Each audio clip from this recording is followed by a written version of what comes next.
Crew Pros, your single source for high-quality, affordable home services. If you are remodeling, repairing, or replacing, Crew Pros are the professionals that can do the job no matter the size. If you are thinking of remodeling your kitchen or bath, needing a new HVAC system, plumbing repairs, flooring, or a complete roof replacement, call Crew Pros. Crew Pros, proud sponsor of the Grizz 901 podcast. Memphis. Nothing but Memphis. Everywhere we go, it's Memphis. Memphis, Tennessee, the beautiful land in the world. And I'm thankful for this guy who tweeted and said I don't have that fire in my eyes no more. That game right there was for him. That's what I do. I prove people wrong each and every night, and that's for him right there. Hi, this is Tom Izzo at Michigan State, and you're listening to Grizz 901. What up, Grizz Nation, and welcome back to another episode of Grizz 901, presented by Zach Jaworski State Farm, where they treat you like family. Today, we have our main guy, not the side chick. We got our main guy in here. Ryan, what's up, man? Doing all right, man. Just trying to watch the Chiefs pull off this money line for me. Yeah, well, weirdly enough, my boss has had me put some money down for him on the Bucks, and he's a huge Chiefs fan, which is weird to me. So now he's kicking himself because, yeah. Well, it was before the game, but anyway, we're here on a Sunday night recording this. We are going live on YouTube and wherever else. You can find us on Twitter and whatnot, but we had a very quick show. Last time it was supposed to be quick as well, and somehow it just kept going on and on and on. But this one is going to be quick, I promise you. Ryan and I actually have to do another recording of free basketball after this, so make sure you check out free basketball as well on the podcast network with the lead. Yes? No, just saying, nice plug. Oh, sorry. All right, so let's go ahead and get into it. The Grizzlies just played the Milwaukee Bucks, 107-102 win. It was honestly a game I saw 0 minutes of it. I just kind of caught it a little bit from, I guess, Twitter for the most part. I saw some highlights. I saw some things. So I am not the guy who is going to be here talking about everything and how awesome it is. Ryan saw it. He watched it. And so we're going to ask him a lot about the preseason game and kind of what he saw, what he's taken away. So let's go ahead and get into that game first. David Roddy was the high scorer. Is that real, Ryan? Or is that just like, hey, yeah, he was the high scorer, but that's really not. He didn't have that big of an effect on the game. He was? How many points did he have? 18. Oh, okay. Because that's how little I pay attention to stats, like points scored in a preseason game, because it just doesn't matter. I'm more interested to see what certain roles guys are in, or what Taylor Jenkins and the crew or the coaching staff is trying to put guys in to see what they can do. Right. I don't really care too much about scoring stats. I get it. Some of it is interesting, like I like the true shooting and our, field goal percentage and stuff like that. I'm kind of mainly watching individual guys to see if there is an improvement that they've been kind of vaunted, like Santi. And then more interested by the rookies who are kind of like the crew, who led that comeback in the fourth quarter. Right. I'm certainly not a person who overreacts to anything regarding preseason. So I watched it, night of, and then kind of reading everybody's tweets and replies and hot takes, we'll say, from all sorts of corners from the Grizz Twitter sphere. I had to rewatch a couple quarters again today just to be like, did I miss something? And rewatching it, no, I didn't miss anything. We get caught up, and that's fine. And I like people to be excited about the Grizzlies, but some of it is just, it's already too much. So, what exactly is the too much? Like, who was it on? Because from what I saw, there were certain people, mainly it was Junior, but um, who was it that you saw that people were all, going crazy about?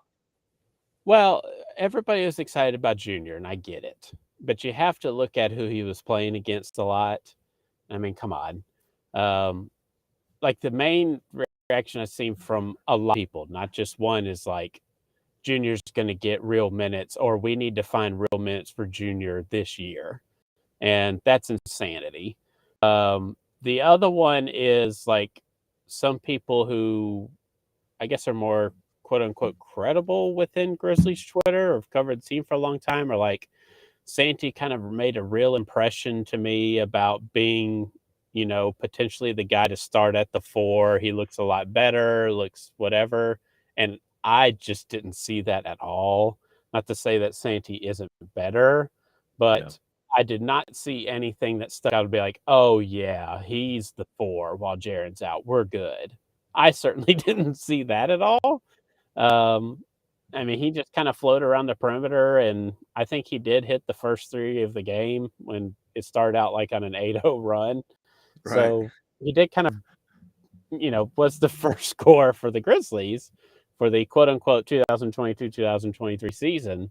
But I certainly didn't see anything to be like, oh, yeah, he's really improved. He's solid. We can count on him to be able to fill in for Jaren at the 4 to start the NBA season. So that's kind of like little stuff. Or those were kind of the main things, right? Now, everybody has a reaction about every single player, and I certainly get that. It's just preseason. You have to consider what's going on. You have to consider who's playing. Like, we're going to react. We're down by 10 to 12 points or 8 to 12 points pretty much the entire game. And we basically came back within the last 5 minutes of the fourth quarter. The Bucks weren't playing anybody, just like we weren't playing anybody.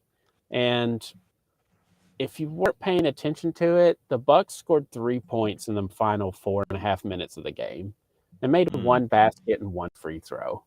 Now, I will give credit where it's due because the rookies and the guys that are in there, this is why we drafted these guys for the defensive versatility, I think, and the offensive versatility.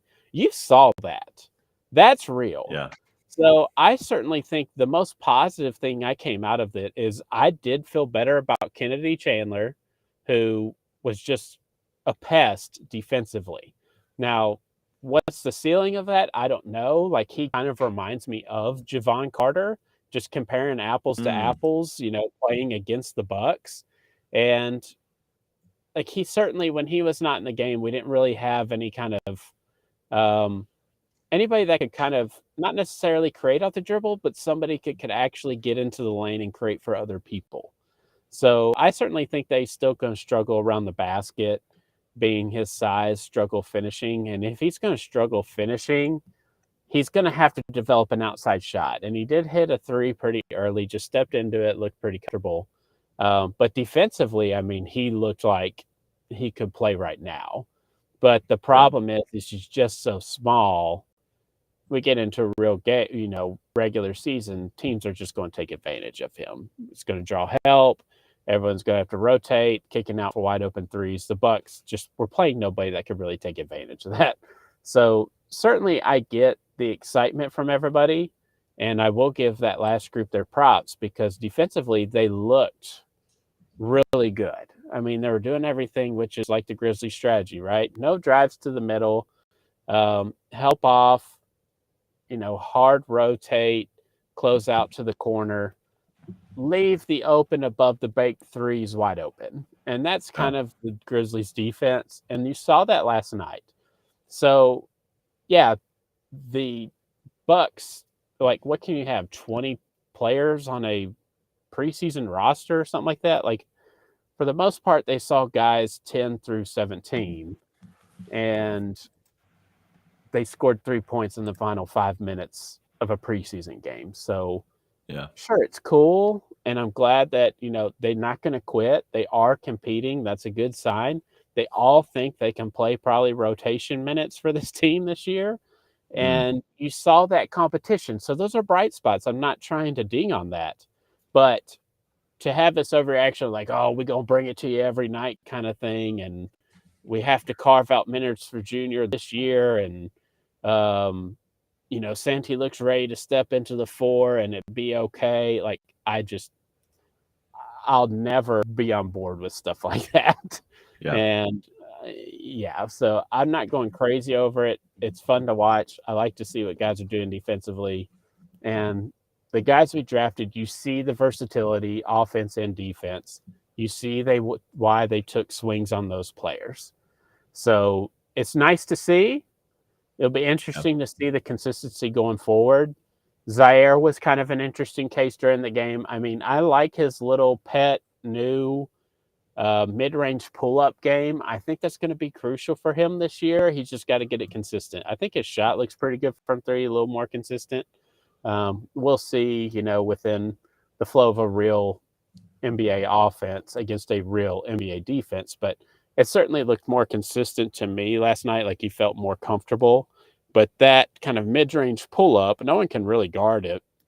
And I think that's going to be, if he's going to take a big step this year, I think that's going to be a really good indicator for him. And I thought he competed well in defense, where I think he should be one of the starters. Just the way he was rotating help defense and was actually kind of swatting people and challenging people on the rim on rotation, kind of like what Jaren does. So it certainly was like, I didn't think of Santi could step in at the 4. I thought, okay, I could see Dylan playing at the 4 and Zaire starting just because of the help rotation defense and his length. Yeah. Yeah, I like Zaire. I think he is the guy who should be probably the starter, and I think he will be. I don't see why they would put Aldama in there, but it wouldn't shock me if he takes that step. If Aldama takes a step this preseason, I think he has potential of actually doing that. But I think it's Zaire's to lose unless Aldama just really just presses enough where they feel comfortable putting Aldama in there so they can slide Zaire to, the second unit, which actually makes them a better team. If you put Zaire in the starting unit, that's fine. But you have Ja there. You have, your better players, Bane. And so sliding Zaire to the bench where he's probably going to be most of the year, I would imagine. That's probably what they would want to do, but they would have to make Aldama force their hand a little bit. But it was interesting that, they scored 41 points in the fourth quarter, which is, nice to see.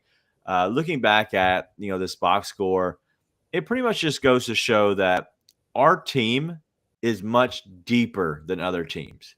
So when other people are playing their 10th to 17 guy, right? Our 10 to 17 is better than a lot of other people's 10 to 17. You can kind of see that a little bit when these are actually real NBA players. Just like in Summer League, when you're having people that weren't 32, 34, really going for a NBA contract, they have nothing to lose in the Summer League, like when you run up against a team like that. So I think that this is a chance for us to really see how good and deep this team is. But I really see that you're going to see how good this Memphis Hustle team is going to be. Because you got to imagine, I'm sorry, but Junior, he's good. I think he'll have his shot within the year. Let's not go ahead and push him in there in the first few games of the year. Let us get his feet wet. A guy like Vince Williams, who is not going to be great on the NBA court right now, but you put him on the court in Memphis Hustle in the G League, that dude is going to be good. And then, Laravia, Roddy, at some point are going to be down there. Kenny Chandler's going to be down there all the time. That Memphis Hustle team is going to be very, very good. All right, here we go with this. Let's listen, or let's answer Chris. I'm going to show you what he's saying. Start Junior. Is he the guy that we're like, all right, Chris, we love you, first of all. Second of all, is he the reason that, now we're having so many issues with everybody saying start Junior? Like, is Chris wrong to want to start Junior? He's not wrong for wanting to start him because it's fun. Does it make the Grizzlies better? No, certainly it doesn't. But it's fun. It's just like if you just want a different look for a guy who's unafraid, who's an undrafted rookie, Yeah. it's interesting, right? Like, Yeah. would I be interested in an opening day game where it's Julius Randle versus Junior? Sure. That'd be Like, why awesome. not? Like, That- come on. That's just funny, body to body. Like, they're the exact same player. But I mean, I just think it's realistic that he's going to be mostly a hustle guy. Yeah, I agree. And I think like this, can you buy season tickets for the hustle? I assume you can. Yes. Yes, you Um, can. I've never been to one, but after watching the rookies, like how they just didn't stop, right? And like I might actually have to get hustle season tickets because they're an interesting hustle team. Now the consistency in the shooting, there's not a lot of shot creation outside Yeah. of Kennedy, who's really not going to create for himself, and Junior, who can't really separate from anybody one-on-one, but he's just so big and bulky. But the thing is, they're just not going to rebound. Like they're going to get killed in the G League on the boards. But I'm very interested to watch the 5 rookies develop. Because there is a couple of them are going to hit, and I don't know which ones exactly it is, because I don't want to say Junior's like a sideshow, like he's fun sideshow, and I don't want to say Kennedy couldn't develop an outside jumper and could, I don't want to say no one can do anything, because they all have the ability to do something that is additive for this team. But I just don't foresee Junior or any of them getting a lot of rotation minutes early, but that they might have to, depending on the timetable return with Triple J. And if someone like Conchar starts slow and he's killing us as a 7th or 8th man, and they've got to try somebody else. So I'm interested to see what the next step forward is, but I'm certainly not going to freak out over preseason games. Yeah, I'm in the same way. I think it's fun. I love Junior. I wish he would play. If I was the coach, I would definitely hold him off for sure. I want to get his feet wet, get him used to the NBA, run up and down the court. That way, when you put him in the game, you put him in the right spot. Like you're putting him in at the best potential spot for him. So I think honestly, I'm ecstatic about just the excitement, but also just the potential that these guys bring. I think that's really what you have here is you have potential.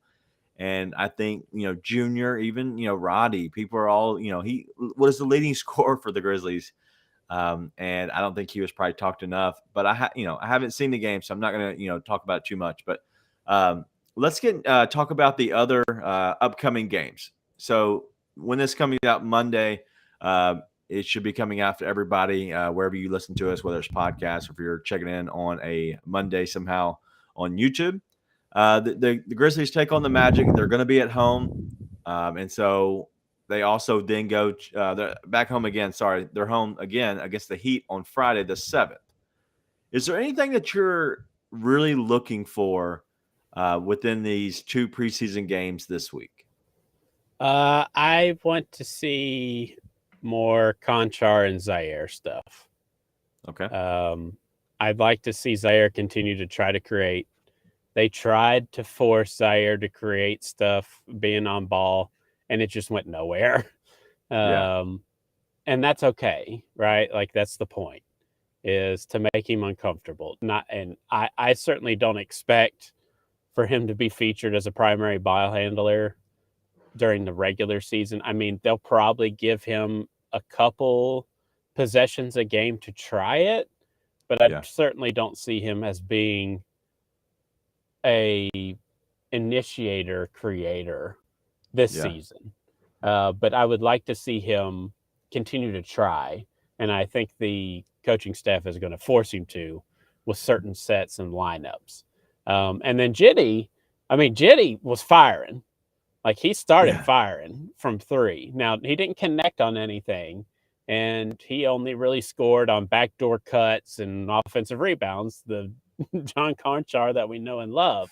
But the willingness, he just looked hurried to me, like a guy who is trying to, we said in media day, the guy mentioned he only averaged 1.8 3-point attempts a game. Right. Like he looked like a guy who was like, I've got to get up more threes. And he looked he looked a little hurried. They weren't forced shots, they were wide open, but he looked hurried. So I want him to keep doing that because he needs to be comfortable.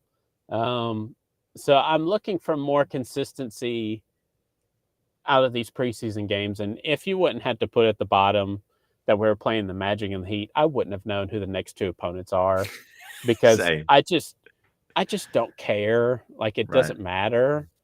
And I don't think Grizzlies fans, you should be watching preseason games to look for, David Rice scored 18 points again. He's going to be really solid. There's no correlation to preseason, regular season. None. Yeah. Okay. You need to be looking at little things like shot creation. What does he look like within the flow of these? Does he look comfortable? Defensively is the biggest thing, right? The thing with rookies and second-year guys is defensively. Zaire Williams was a net negative analytically for us last year. Like he scored out analytically as like an 8th to 10th man analytics-wise. So defensively is what I'm most interested to watch.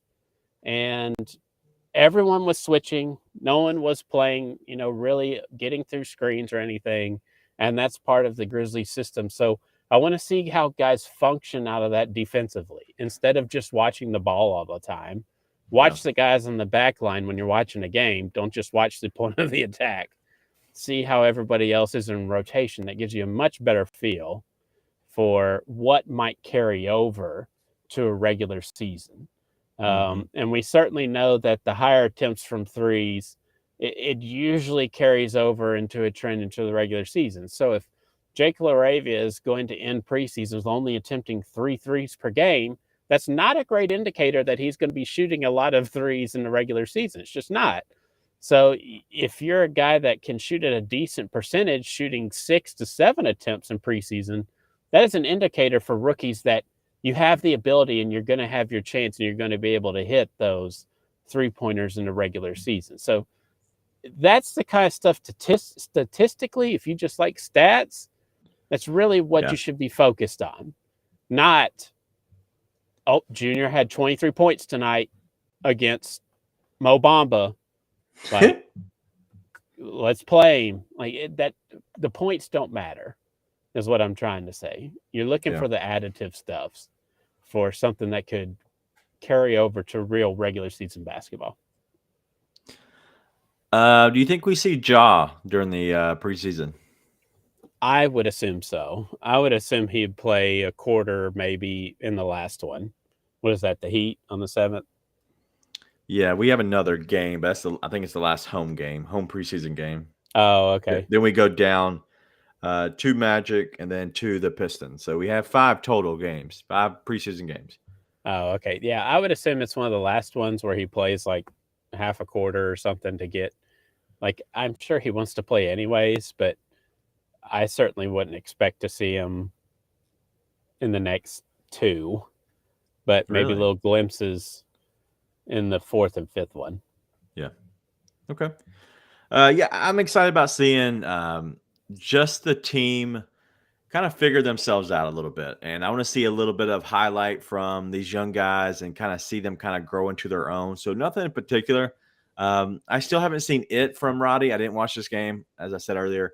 I haven't seen it. I want to see it. I want to see how he's going to translate against tougher opponents. We've seen him against college. We've now seen him in the summer league. Didn't see a lot. Didn't see anything so far in the preseason. I want to see it. And whatever these guys have, whether it's Jake, pulling up from 3 and knocking some down like he did in this last game, I want to see it. Whatever it is and whatever they have, what their best thing that's going to translate and keep them on the floor and carve out some important minutes, during the regular season. I want to see it. So that's what I'm looking for, these young guys to keep playing. I want them to play 25 minutes a night. Keep doing what they're doing. That way, we kind of see a little bit of rhythm from them get going. But just like you said, I don't know if we see Ja a lot. I think you're going to see him in 2 games, probably play 15 minutes. So you're talking about, the first, 7 to 8, come out, go back in, second quarter, 7 to 8. I don't think you're going to see him more than 15 or 20 minutes. I could be wrong, but that's what I would look for. All right. Before we get into our last topic, before we get out of here, we got about 5 or so minutes, and we're going to get out of here and wrap this thing up. But our presenting sponsor is Zach Jaworski, State Farm. They have been very good to us. So if you do not have insurance that you love, because these guys, as I said earlier, Ryan, Zach Jaworski doesn't Suck. Exactly. Thank you. No, they're very good. So give them a call at 901-459-4227. You can even find them on the web at Zach, Z-A-C-H, insuresmemphis.com. If you're looking for automobile, house, car, boat, I don't know, necklaces. Actually, I have that, weirdly enough. My wife's ring, insured, because it better be.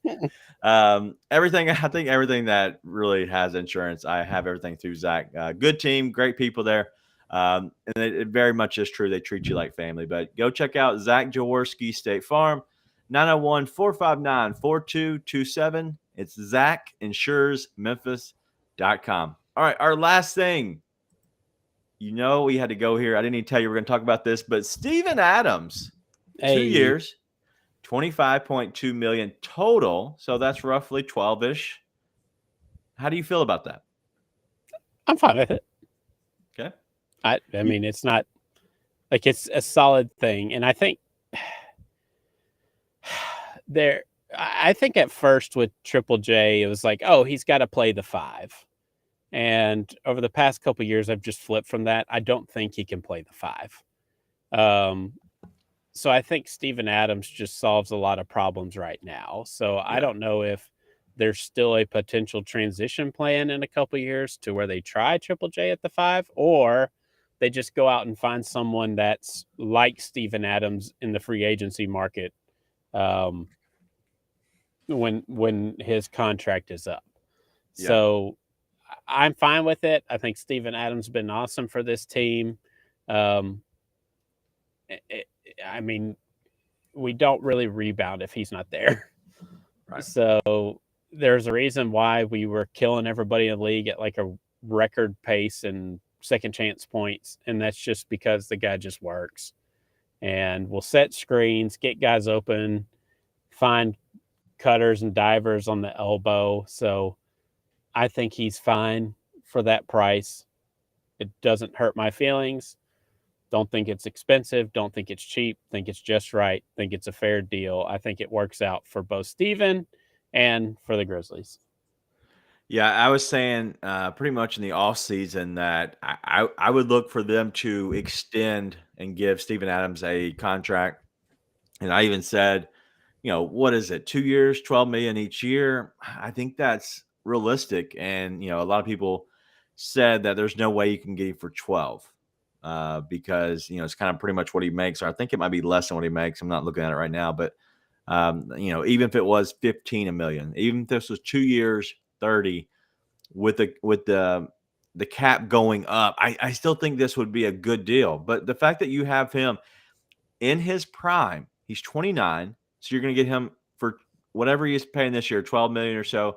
This year, 29, 12 million at 30, and then 12 million at 31. What this actually does is this keeps your window open just a little bit longer, because now you have your young crew, of your young guys. They're all pretty much figured out. The only people that you don't that play important minutes, you don't have Brandon Clark after this season. You don't have Dylan Brooks after this season, right? And then you're going to eventually give a contract to Desmond Bane. Outside of that, everybody else is pretty much under contract. And so this is your team. I think this is a great spot. I think this keeps their window open a little bit longer. I think it allows them to be the Grizzlies and kind of just hold steadfast to this unit that they have. This also allows them to go the direction of if they need to slide Jaron down to the 5 because Junior, Roddy, let's say Zaire and somebody comes in and plays the 4 and all that figures itself out, you can slide Steven Adams to the bench for $12 million a year. And I think he'd be okay with that. Now you have a guy who's really good as a backup big. This also answers the question. This team is not long with Xavier Tillman. If Xavier Tillman wants to hang out, he can, but it won't be for a decent contract. It's going to be a very, very small contract, probably what he's already making. If he wants to bounce around the league, he can. If he wants to be at the backup big here, he can. But I think that's pretty much says, like, there's no way that Xavier Tillman's going to be the guy that moves into the starting lineup and kind of becomes that guy. That'll never happen, especially not now. Yeah. Real quick, also with Steven, also an interesting pairing with Dylan Brooks' salary for a trade potential. Okay. So you get to what, like 26, 27 million? Yeah. A lot of interesting players in that range. Yeah. Well, I think, Dylan is what, 10 or so? Is he not 14? I'm sorry. I thought he was like 14. I could be wrong on that, but I don't think so. That's probably for another time. But it does seem like an obvious, like to me, it kind of felt like, oh, that's a good deal. That's fine. But it did also kind of like hit me with that's a potential pairing with Dylan if you're going for a disgruntled guy thing. If you wanted to. So not saying that a lot of teams will have an appetite to get rid of a disgruntled young player for Dylan Brooks and Steven Adams, but the length of the extension, it's fine. And Dylan's what, on his last year? Yeah, Dylan's expiring. So he's 11-4 right now. So you might get a team that's interested by that, potentially. You never know. Yeah. Who may not want to pay a guy or someone that may be trying to tank or possibly. You just don't know. And Adams has been great for the Grizzlies. He's getting paid roughly $18 million this year, this upcoming season, and then it goes down to 12 and then 13. Yeah, so that's great. Yeah, I love the guy. Wouldn't want to see him go, but would not shock me if that was kind of like the two pairing with a pick. Kind of you start hearing rumored around the league for guys, that may be on the quote unquote trade block. Well, the Grizzlies offered Dylan Brooks and Steven Adams in a 2023 first, like something like that. Wouldn't surprise me. Not saying it'll happen, just saying it wouldn't shock me if that was kind of like the starting baseline for a deal. Yeah. Yeah. I think they're 28 combined between them. Maybe 29 actually. So that's what you're looking at between those two guys this season. Obviously it lessens next year, and then Dylan's not under contract with the Grizzlies next year either. So it is very important. Something big to look at. I don't know if what the time is like. For some reason, once you sign an extension, when can you be actually traded? I would imagine it's something similar to others. We have to wait till like they think there's a time in December that you can actually get traded by then. So who knows? We'll see. All right. That's all we have. Like I said, we got to go record another show. But we want to hop on here and do a little bit of the Grizzlies preseason, as well as talk about the Steven Adams stuff. But as always, make sure you subscribe, rate, review. We're on everywhere podcast. You can definitely find us. Also YouTube. We're going to keep gearing up and getting ready for the season that's upcoming. We are 17 days away. Man, so close. Just took a tour of the FedEx Forum. The new Big River Steel Edge. Awesome. If you haven't seen it, go check out our Grizz lead at Grizz_lead. Go check that out. It was cool. Right when where Zebo's banner is, they took out the entire bleachers, like the seating, and just has it wide open. You can go in there and get food. The food was amazing. I had asparagus, corn. I had wings. I had First thing you're gonna list. I'm going down Asparagus. everything I got. Like it was in order, obviously. I had some barbecue. I had it was some seafood, something I don't remember what it was. Dude, it was so good. And then you wrap it all up with some cheesecake in the end. They also have Casamigos is a sponsor now. So I had Casamigos and something lemony. I don't know what it was. It was so good. It was a blue drink. They pour in a blue something to make it blue, like it's not actually the flavoring, and it looks so cool. They dip the lemon in some blue stuff, and then spike it like a spear, and then put it in your drink, and that's what stirs the alcohol in, whatever. And that's what turned it blue, which was cool. But you got a little commemorative cup, has the Grizzlies on one side, Casamigos on the other. So that was cool. They're doing so much. Like we walked everywhere. On one part of the forum, if you want to go for local food, you go to that one part of the forum. So you don't go like, oh, Rendezvous down in 110, but you go to 120, then you can get another local place. Literally, if you want local food, you go to like section 109 to like 114. Like that's where all the local stuff is. That way it helps people that want to go local. You just go that area and then you find whatever local food you want. Great idea. So there's a lot of beer places, different things around that area, and a lot of cocktail. You can actually have like kind of a refill cocktail thing. You go up there and you pay for it, and they pretty much like give you your cup and dispense it in, all mixed in together right away. Dude, quick. So it was awesome, man. I was thrilled because I think they're going a little bit more automated where you can, get free refills, as long as you have that cup, whatever, you can go get free refills. So there's a lot of cool things. So I'm excited about it. It's going to be a lot of fun. And officially, we do have this now. I don't know if everybody can see it.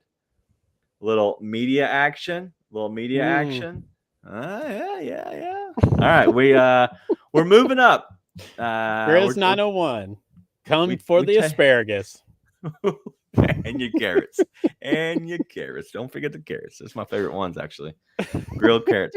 All right, that's all we got. Let me get out of here. We got to go record more podcasts. But just remember, be nice and tell your friends.